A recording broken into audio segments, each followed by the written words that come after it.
तो अब हम बात करेंगे वर्किंग कैपिटल की कि कौन से ऐसे फैक्टर्स हैं जो इन्हें अफेक्ट करते हैं और ये वर्किंग कैपिटल होता क्या है। तो चलिए पहले बात करते हैं कि वर्किंग कैपिटल का मतलब क्या होता है। तो देखिए किसी भी बिजनेस में या किसी भी ऑर्गेनाइजेशन में कुछ शॉर्ट टर्म ऑब्लिगेशंस होती हैं। शॉर्ट टर्म ऑब्लिगेशन या शॉर्ट टर्म लाइबिलिटीज हम किसे कहते हैं? ऐसी लाइबिलिटी, ऐसी पेमेंट की ऑब्लिगेशन जो आपको within a year complete करनी थी। मतलब विद इन अ ईयर जिन पेमेंट्स को आपको करना था, जो आप पे ड्यूज थे, जो आपको विद इन अ ईयर खत्म करने थे, उनको ही हम क्या कहते हैं? Short term obligation. तो हर बिजनेस में शॉर्ट टर्म ऑब्लिगेशंस होती हैं। तो जिन फंड्स के थ्रू हम ऑर्गेनाइजेशन की इन शॉर्ट टर्म ऑब्लिगेशंस को, इन करंट ऑब्लिगेशंस को पे ऑफ करते हैं, उनका पेमेंट कर देते हैं, उसी को हम कहते हैं वर्किंग कैपिटल। तो वर्किंग कैपिटल क्या हो गया? वो फंड जिसके थ्रू हम करंट या शॉर्ट टर्म ऑब्लिगेशन की बिजनेस की उनको पे ऑफ करते हैं। ठीक है। अब किसी भी ऑर्गेनाइजेशन की अगर करंट ऑब्लिगेशन को पे ऑफ करना है, मतलब जो विद इन अ ईयर आपके ऊपर लायबिलिटी खड़ी हुई है कि विद इन अ ईयर मुझे इनका पेमेंट करना है, तो उसके लिए आपको ऐसा पैसा चाहिए होगा जो विद इन अ ईयर आपके पास अवेलेबल हो। ठीक है। अब ऑब्वियस सी बात है, आप नॉर्मली सोचिए कि अगर आपको किसी को कल 100 रुपए देने हैं, तो आपके पास कल तक में 100 रुपए होने चाहिए ना, तभी तो आप देंगे, तभी तो आप उसको पे करेंगे। अब देने आपको कल 100 रुपए हैं और आपको कोई कह रहा है कि हम 20 दिन बाद आपको 100 रुपए देंगे, तो क्या आप इस 100 रुपए की लायबिलिटी को पे कर सकते हैं? बिल्कुल नहीं पे कर सकते हैं, है ना? तो कहने का मतलब कि अगर आपकी पेमेंट की ऑब्लिगेशन करंट की है, अभी की है, तो आपको ऐसा पैसा चाहिए होता है जो अभी आपके पास हो, जिससे आप उसे पे कर सकते हैं, है ना? तो यही पैसा वर्किंग कैपिटल कहलाता है। तो हर ऑर्गेनाइजेशन में उनकी करंट ऑब्लिगेशंस को पे ऑफ करने के लिए फंड चाहिए होता है। ये फंड उन्हें कहाँ से मिलता है? करंट एसेट्स से मिलता है। क्लियर है? तो ये जो करंट एसेट्स की फंडिंग होती है, जिससे हम अपनी करंट ऑब्लिगेशंस को पे ऑफ करते हैं, उसी को हम वर्किंग कैपिटल कहते हैं। और अगर टेक्निकल लैंग्वेज में बात करें तो इसको हम ग्रॉस वर्किंग कैपिटल कहते हैं। क्लियर है? वर्किंग कैपिटल बेसिकली इसको कहते हैं ग्रॉस वर्किंग कैपिटल। ठीक। और जब यही जो मेरे पास करंट एसेट्स है, मतलब जो मुझे किसी को 100 रुपया देना था, तो मेरे पास अभी 100 रुपया होने चाहिए, तो हम उसे पे कर देंगे। तो अभी जो मेरे पास 100 रुपये हुए, तो ये मेरा वर्किंग कैपिटल हो गया, जिसे हम ग्रॉस वर्किंग कैपिटल कहते हैं। पर अगर मैं कहूँ कि मेरे पास 300 रुपये है और मुझे पे करना है सिर्फ 100 रुपया, तो 300 रुपये में से जब मैं 100 रुपया पे कर दूँ और बचे जो मेरे 200 रुपये ना, ये मेरा कहलाएगा नेट वर्किंग कैपिटल। तो कहने का मतलब कंपनी का नेट वर्किंग कैपिटल क्या होता है? वो अमाउंट जो एक्सेस होता है उनकी करंट ऑब्लिगेशन से या करंट लायबिलिटीज से। तो करंट एसेट्स से, करंट मतलब करंट लायबिलिटी से जितना भी अमाउंट आपका एक्सेस है करंट एसेट्स का, वो आपकी क्या कहलाएगी? नेट वर्किंग कैपिटल कहलाएगी। तो अल्टीमेटली आप समझिए कि सिंपल सी बात इतनी है कि वर्किंग कैपिटल का मतलब एक ऐसी कैपिटल जो वर्किंग में हो। वर्किंग में हो, अब आप बिजनेस चलाते हैं तो आप किसी से रॉ मटेरियल खरीदेंगे उधार पे। ठीक है। कहीं पे आपने लोन ले रखा होगा जो 2-3 दिन के बाद आपको पे करना होगा, 6 महीने के बाद आपको पे करना होगा। इस तरह के आपके ऊपर कई शॉर्ट टर्म ऑब्लिगेशंस होंगी, है ना? इंटरेस्ट लोन लेते हैं तो हर साल इंटरेस्ट पे करना पड़ता है। तो इस तरह से आपके पास बहुत सारी ऑब्लिगेशंस होंगी, इनको पेमेंट करना है आपको। तो जब आपको शॉर्ट टर्म पेमेंट करना है, तो शॉर्ट टर्म पेमेंट के लिए शॉर्ट टर्म में पैसे भी होने चाहिए आपके पास। कल पेमेंट करना तो कल के लिए पैसे भी कल के होने चाहिए। तो उसी को कहते हैं, वो जो पैसे हमारे होते हैं वो करंट एसेट्स होते हैं, उसको हम कहते हैं ग्रॉस वर्किंग कैपिटल। और अब नेट वर्किंग कैपिटल क्या हो गया? जब ये करंट एसेट्स हमारा एक्सेस हो जाता है। किससे एक्सेस? कि हमने अपनी लायबिलिटी पे कर दी, उसके बाद जो बचा वो अगर एक्सेस है, वो करंट एसेट एक्सेस है, तो उसको हम कहेंगे नेट वर्किंग कैपिटल। क्लियर है? तो इसलिए नेट वर्किंग कैपिटल का फॉर्मूला क्या बनता है? Current assets minus current liabilities. 300 मेरे पास पैसे हैं और कल मुझे 100 रुपये पे कर देना है, तो जो बचे 200 ये मेरे वर्किंग कैपिटल हो गए, नेट वर्किंग कैपिटल। और 300 रुपये मेरे पास आज है, तो ये जो 300 रुपये हुए मेरे ग्रॉस वर्किंग कैपिटल हुए। क्लियर है? तो ये चीज़ ग्रॉस और नेट वर्किंग कैपिटल का हो गया और वर्किंग कैपिटल का मतलब हो गया। ठीक। तो अब एक चीज़ क्लियर हो गई कि करंट एसेट्स हमें चाहिए होती है। ठीक है। करंट एसेट्स में हम इन्वेस्ट करते हैं जिससे कि हम अपनी करंट लायबिलिटीज़ को पे कर सकें, करंट ऑब्लिगेशंस को पे कर सकें। तो ये करंट एसेट्स है क्या? मतलब हमें ये पैसे चाहिए, करंट में होने चाहिए, ये इसका मतलब एग्ज़ैक्टली क्या होता है? तो देखिए करंट एसेट्स का मतलब होता है वो सारे एसेट्स जिनको आप with in a year cash या कैश के इक्विवेलेंट में कन्वर्ट कर सकते हैं।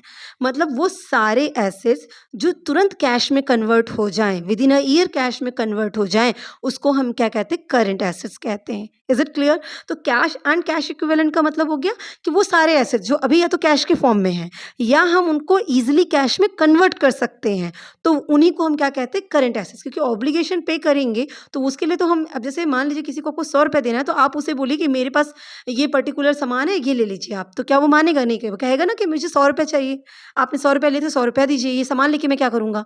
तो आपको क्या चाहिए? आपको, आपके पास सामान तो है, पर आपको चाहिए कि ऐसा कुछ हो कि सामान को हम तुरंत सेल करके वो 100 रुपये पा जाए, है ना?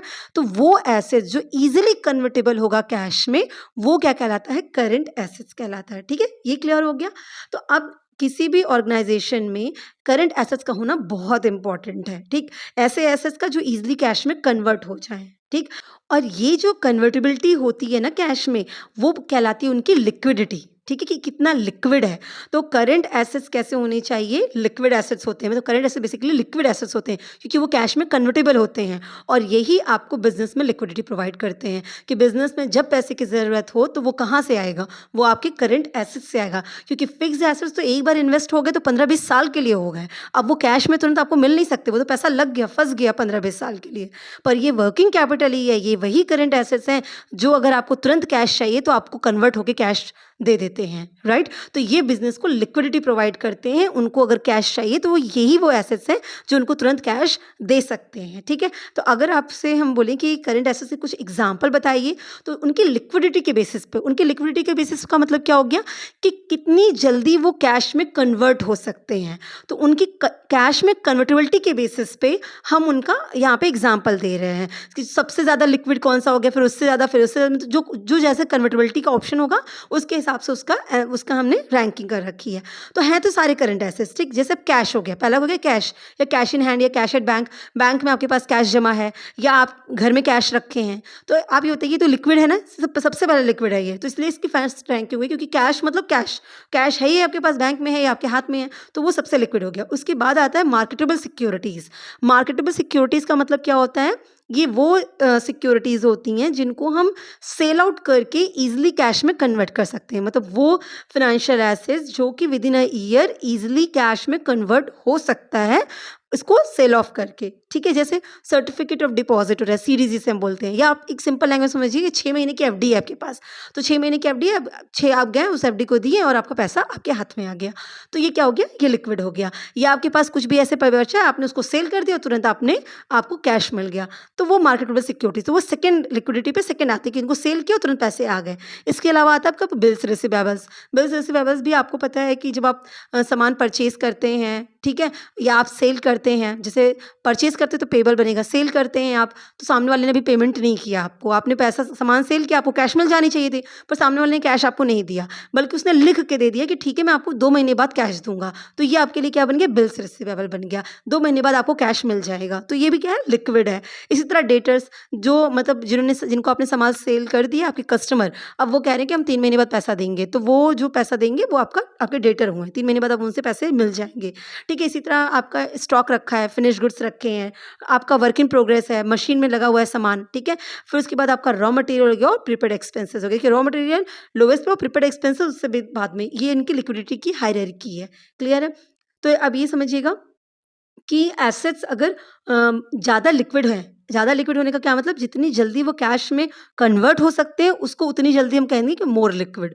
लिक्विडिटी उनकी किस बेसिस पे होती है? उनकी कैश कन्वर्टेबिलिटी के बेसिस पे होती है। जो ईजिली कैश में कन्वर्ट होंगे वो ज़्यादा लिक्विड है, जो थोड़ा देर लगाएंगे वो लेस लिक्विड है। ठीक है, लेकिन याद रखिएगा लिक्विडिटी मतलब कैश में कन्वर्टेबिलिटी का मतलब ये है कि उनकी वैल्यू रिड्यूस ना हो, कि 100 का सिक्योरिटी थी और मुझे अब उसको कैश में कन्वर्ट करना है, तो बोल रहे हैं कि 100 की जगह आपको सिर्फ 90 मिलेगा, तो ये तो वैल्यू का रिडक्शन हो गया ना, तो ये नहीं, 100 की जगह आपको 100 मिल जाए। ठीक है, थोड़ा कमीशन वगैरह की बात हो तो वो अलग है, तो वही चीज़ कह रहे हैं कि ये लिक्विडिटी होती है। आई होप करंट एसेट्स आपको क्लियर होगा। तो करंट एसेट्स वो सारे एसेट्स जो इजीली कैश में कन्वर्ट होते हैं विद इन अ ईयर, उन्हीं को हम करंट एसेट्स कहते हैं। ठीक है, अब बात करें करंट लायबिलिटीज़ की, तो करंट लायबिलिटीज़ वो ऑब्लिगेशन जो विद इन अ ईयर आपको पेमेंट करनी है, आप पे जो ड्यूज़ हैं, आप पे जो लायबिलिटी है जो विद इन अ ईयर पे ऑफ करनी होती है, उन्हीं को हम कहते हैं करंट लायबिलिटीज़। अब उसके एग्जाम्पल्स की अगर बात करें तो जैसे बिल्स पेबल है ना, बिल्स पेबल मतलब आपने किसी सामान परचेज प्लेस किया और आपने लिख के दिया कि भैया मैं 2 महीने बाद पेमेंट कर दूँगा, तो ये बिल्स पेबल हो गए। आप क्रेडिटर्स, ठीक है? मतलब कि जिनको पेमेंट करना है, आप क्रेडिटर हो, आपकी लायबिलिटी बनती है, आपने किसी से सब रॉ मटेरियल खरीदा था उधार,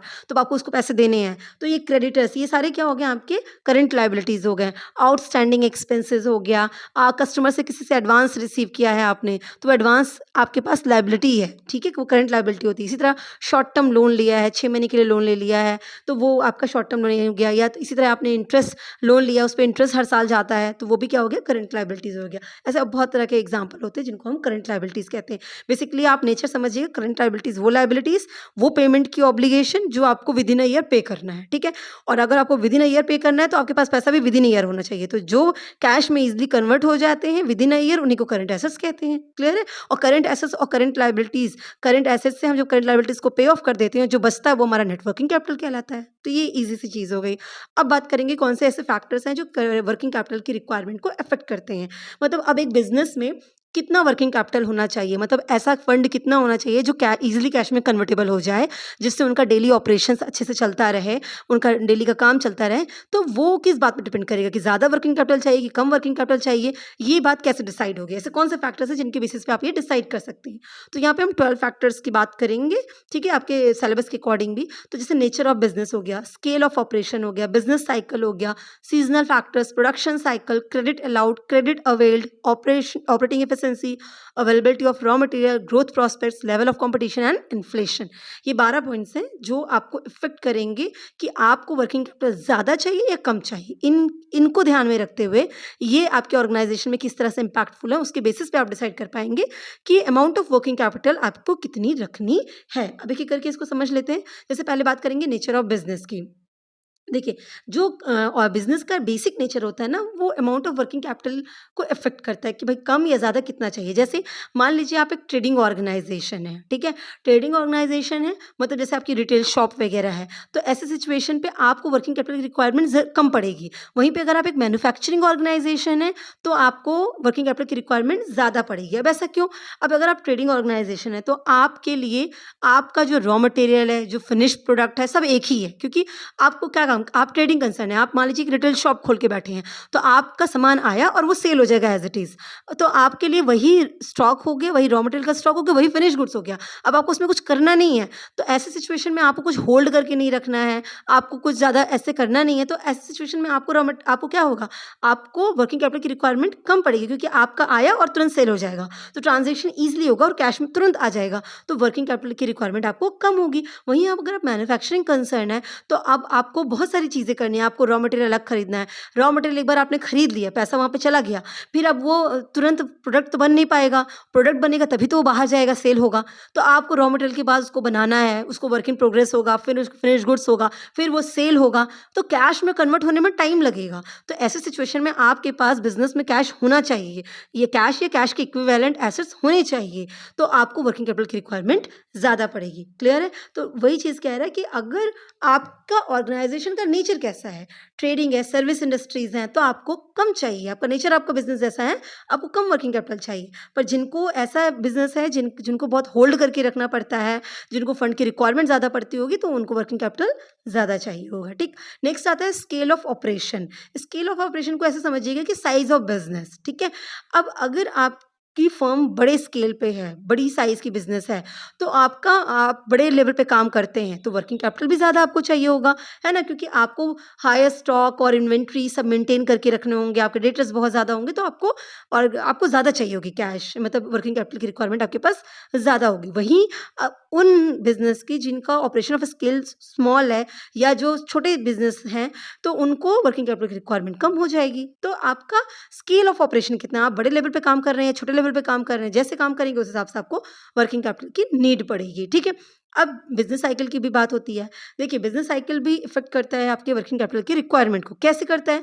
अगर बिज़नेस साइकिल समझ रहे हैं? बिज़नेस साइकिल का मतलब फ़ेज़ की बूम पे आपका बिज़नेस चल रहा है ना? डिप्रेशन पे चल रहा है, कैसा आपका बिज़नेस का क्या फ़ेज़ चल रहा है? तो देखिए, अगर आपका बिज़नेस बूम पे है, तो इसका मतलब क्या है? बूम पे होने का मतलब क्या हो गया? बहुत अच्छी खासी डिमांड आ रही है। ऐसी सिचुएशन में क्या हो गया? आपको डिमांड को मीट आउट करने के लिए बहुत ज़्यादा प्रोडक्शन करना पड़ेगा, है ना? बहुत ज़्यादा प्रोडक्शन करना पड़ेगा, तो आपको बहुत सारे रॉ मटेरियल खरीदने खरीदने होंगे, बहुत सारे मतलब आपके पास बहुत सारी चीज़ें आएँगी, फिनिश गुड्स बहुत मेंटेन करके रखना होगा, तमाम वर्कर्स चाहिए होंगे, एम्प्लॉइज़ चाहिए होंगे, उनकी सैलरी जाना होगा, आपको बहुत ज़्यादा काम पड़ेगा, है ना? क्योंकि आपके पास डिमांड ज़्यादा है, बूम है। तो ऐसी सिचुएशन में वर्किंग कैपिटल की रिक्वायरमेंट ज़्यादा होगी, ठीक? वहीं पे अगर डिप्रेशन का पीरियड है, तो डिमांड बहुत कम है। जब डिमांड कम है तो प्रोडक्शन करके आप क्या करेंगे? तो ऐसे सिचुएशन पे आपको वर्किंग कैपिटल की रिक्वायरमेंट कम होगी, ठीक? तो ये भी इफ़ेक्ट करते हैं। इसके अलावा अगर बात करें सीज़नल फैक्टर्स की, कुछ ऐसी इंडस्ट्रीज़ होती हैं जो सीज़नल होती हैं, ठीक है? जैसे आप देखते हैं ना कि उनका सीज़न, अब मान लीजिए आप वूलन इंडस्ट्री हैं, ठीक है? मतलब क्लॉथ का आपका, आप इंडस्ट्री से बिलॉन्ग, टेक्सटाइल इंडस्ट्री से बिलॉन्ग करते हैं, तो ऐसे सिचुएशन में जब सीज़न आता है आपका, विंटर सीज़न आया, तो अब वूलन की डिमांड ज़्यादा बढ़ने वाली है ना, तो सब तरफ वूल आपको चाहेगा, लेकिन जैसे ये सीज़न जाएगा, इसकी डिमांड कम हो जाएगी, ठीक है? फिर कॉटन की आ जाएगी डिमांड। तो मतलब ऐसे हर चीज़ में, जैसे आइसक्रीम का हो गया, तो आप डिपेंड करता है ना आप किस चीज़ का बिज़नेस कर रहे हैं, तो वो भी बहुत मैटर करता है कि अगर आप जिस चीज़ का बिज़नेस कर रहे हो उसका सीज़न आता है तो डिमांड बढ़ जाती है। तो अगर पीक सीज़न है, पर्टिकुलरली जिस भी इंडस्ट्री में आप हैं, उस इंडस्ट्री का अगर वो पीक सीज़न है, तो आपको बहुत ज़्यादा काम करना पड़ेगा और ऐसी सिचुएशन में आपको ज़्यादा वर्किंग कैपिटल की ज़रूरत पड़ेगी। वहीं पे अगर सीज़न आपका चला जाएगा, ऑफ सीज़न रहेगा, तो ऑफ सीज़न के केस में आपकी लेवल ऑफ एक्टिविटी क्या हो जाएगी, रिड्यूस हो जाएगी और ऐसी सिचुएशन में वर्किंग कैपिटल की रिक्वायरमेंट भी आपको कम पड़ेगी, है ना? वहीं पे अगर आप ऐसी कंपनी हैं जो हर सीज़न में बिल्कुल सेम ही रहते हैं, सीज़नल इफ़ेक्ट आप पे नहीं पड़ता। जैसे मान लीजिए कि जैसे सॉल्ट की मैन्युफैक्चरिंग, जो ऐसे एक आपके बिज़नेस कंपनी है जहाँ पे आप सॉल्ट को पैकेजिंग वगैरह करते हैं, सिर्फ़ सॉल्ट। तो अब सॉल्ट ऐसी चीज़ है जो through out the year same रहने वाली है, तो उसका कोई सीज़न का इम्पैक्ट नहीं पड़ेगा।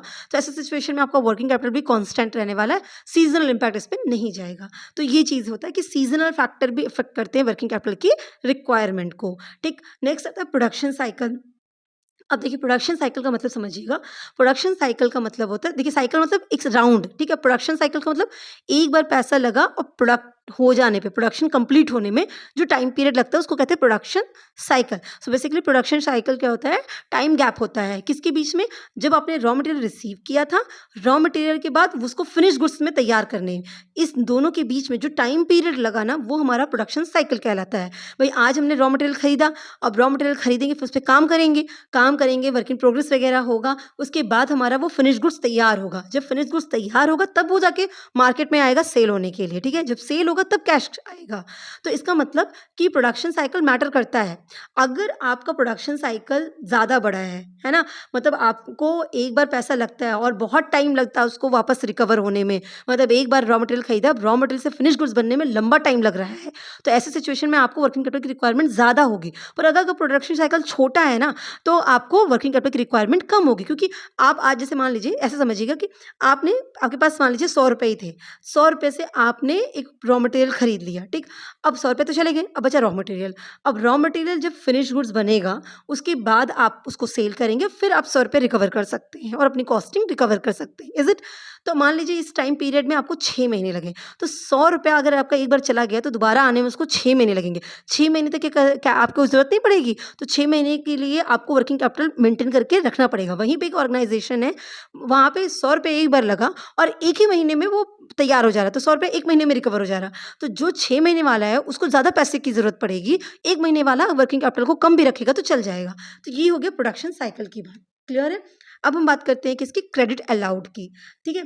जब हम बात क्रेडिट अलाउड की करते हैं, तो क्या हो गया आपका, इसका मतलब क्या हो गया कि जैसे जब आप सेल करते हैं गुड्स को ना, तो जितना आपने उनको टाइम पीरियड दिया है कलेक्शन के लिए, वो आपका क्या कहलाता है? आपका क्रेडिट पॉलिसी कहलाता है। जैसे मान लीजिए कि आपने कोई गुड्स सोल्ड कर दिया अपने कस्टमर को, ठीक है? अपने कस्टमर को सोल्ड किया, अब उन्होंने कहा कि उनको पेमेंट करना चाहिए आपको पैसा रिसीव होता, पर वो कहते हैं कि हम 3 महीना देंगे, 3 महीने बाद देंगे।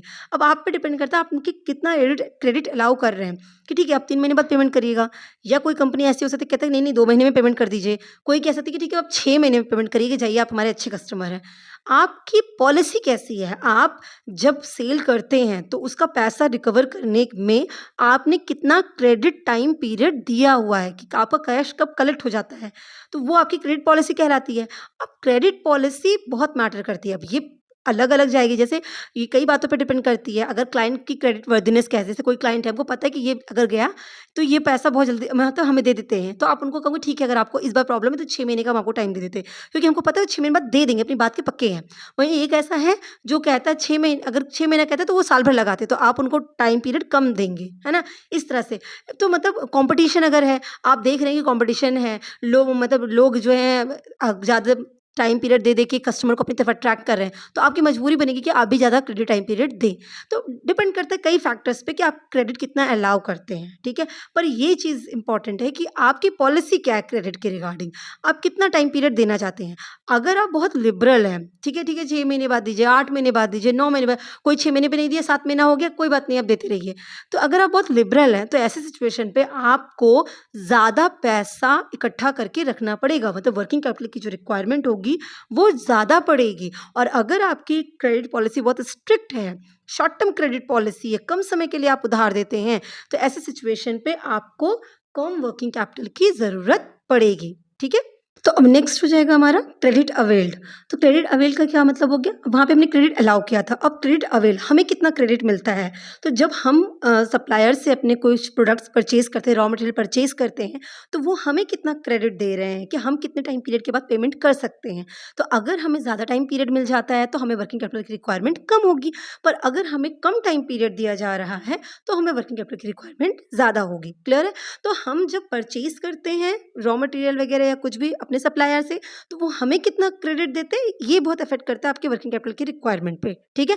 तो ये बेसिकली आप कितना अलाउ करते हैं और आपको कितना टाइम पीरियड मिलता है क्रेडिट का, इन दोनों बेसिस पे आप डिसाइड कर पाएंगे कि वर्किंग कैपिटल की रिक्वायरमेंट ज़्यादा चाहिए या आपको कम चाहिए, ठीक है? नेक्स्ट बात करते हैं। नेक्स्ट होता है हमारा ऑपरेटिंग एफिशिएंसी। ऑपरेटिंग एफिशिएंसी का मतलब क्या होता है कि काम कितना इफेक्टिवली आप करते हैं, आपकी ऑर्गेनाइजेशन मैनेजमेंट कितनी इम्पैक्टफुल है, कितनी इफेक्टिवली अपनी वर्किंग को कंप्लीट करती है। तो अगर किसी ऑर्गेनाइजेशन में high degree of operating efficiency है, मतलब बहुत अच्छे तरीके से काम हो रहा है, बहुत इफिशिएंटली काम हो रहा है, कोई भी वेस्टेज नहीं हो रहा, ना टाइम का, ना वर्क का, ना किसी रॉ मटेरियल का, बहुत अच्छे से सब चीज़ मैनेज की जा रही है, तो ऐसी ऑर्गेनाइजेशन में वर्किंग कैपिटल की रिक्वायरमेंट कम पड़ेगी।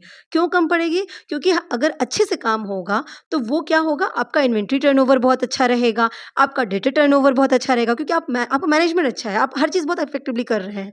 तो आपको पता है कि कितने दिन में आपकी इन्वेंट्रीज कन्वर्ट होकर कैश में आ जा रही है, आपके डेटर कितनी ईजिली कैश पेमेंट कर दे रहे हैं, तो मतलब हर तरफ आपका काम बहुत सुचारू रूप से चल रहा है। तो ऐसे सिचुएशन में वर्किंग कैपिटल की रिक्वायरमेंट कम पड़ेगी। पर वहीं अगर ऑपरेशनल एफिशिएंसी अच्छी नहीं है, लो डिग्री ऑफ ऑपरेटिंग एफिशिएंसी है, तो ऐसे सिचुएशन में वर्किंग कैपिटल की रिक्वायरमेंट ज़्यादा पड़ेगी। क्लियर है?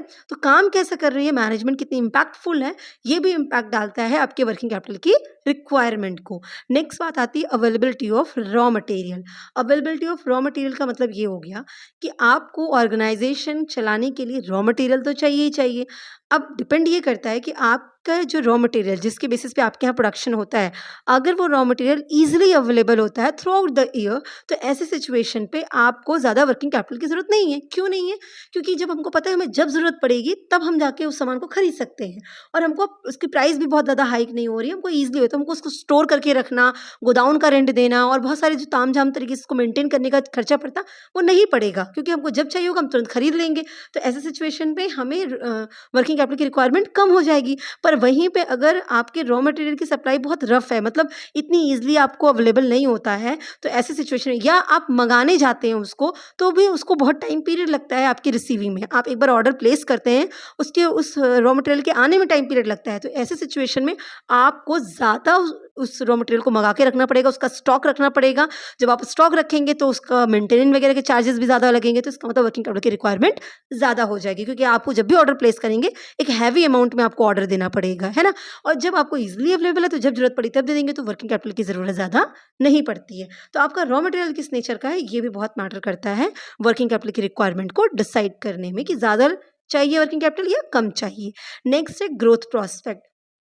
देखिए, अगर कोई कंपनी ग्रोथ पोटेंशियल की है, उसको लगता है कि वो फ्यूचर में बहुत ज़्यादा ग्रो करेगी, है ना? वो बहुत ज़्यादा ग्रोथ करना चाहती है, तो उसको हर चीज़ बढ़ानी पड़ेगी ना। रॉ मटेरियल ज़्यादा करना पड़ेगा, प्रोडक्शन ज़्यादा करना पड़ेगा, लेबर ज़्यादा रखने पड़ेंगे, तो उसको हर चीज़ बढ़ानी पड़ेगी। तो ऐसे सिचुएशन में उनको large amount of working capital की रिक्वायरमेंट होगी, जिससे कि वो अपना हायर प्रोडक्शन कर सके, ज़्यादा प्रोडक्शन कर सके, ज़्यादा सेल कर सके और जो भी वो रेट ऑफ रिटर्न चाहते हैं, जिस परसेंटेज से ग्रोथ चाहते हैं, वो सब वो अचीव कर सके। तो अगर ग्रोथ प्रोस्पेक्ट है आपका, तो आपको वर्किंग कैपिटल भी ज़्यादा रखना पड़ेगा, ठीक। नेक्स्ट आता है लेवल ऑफ कंपटीशन।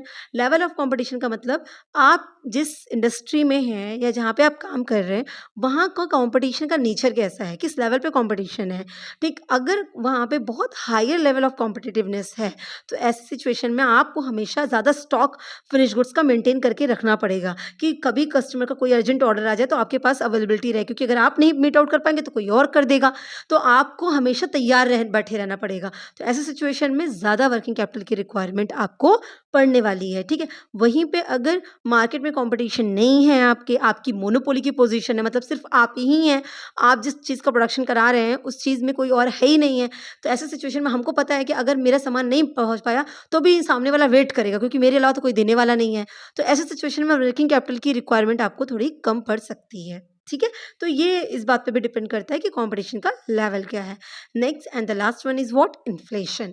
देखिए, इन्फ्लेशन होता क्या है? इन्फ्लेशन एक ऐसी सिचुएशन होती है जो प्राइसेस होती हैं बहुत राइज हो जाती हैं, ठीक। गुड्स हो, सर्विसेज हो, कोई भी चीज़, जो भी चीज़ें आपके मार्केट में दिख रही हैं, सब चीज़ों की प्राइस बढ़ जाती है, ठीक है, क्योंकि मनी की वैल्यू डिक्रीज कर जाती है, ठीक है। तो ये एक सिचुएशन है जहाँ पे प्राइसेस हाइक होती हैं, ठीक। अब ऐसी सिचुएशन पे अगर इन्फ्लेशन है, तो आपको क्या होगा कि आपको पता है कि प्राइसेस रॉ मटेरियल वगैरह की, लेबर वगैरह की, सबकी बहुत जल्दी राइज हो रही हैं, बहुत जल्दी बढ़ जाती हैं। तो जब बढ़ जाती है तो आपको उसको स्टोर करके रखना पड़ेगा। तो इसका मतलब आपको वर्किंग कैपिटल भी मेंटेन करके रखना पड़ेगा, ज़्यादा रखना पड़ेगा, क्योंकि आपको पता है कि आज ये 10 का मिल रहा है, कल 20 का मिलेगा।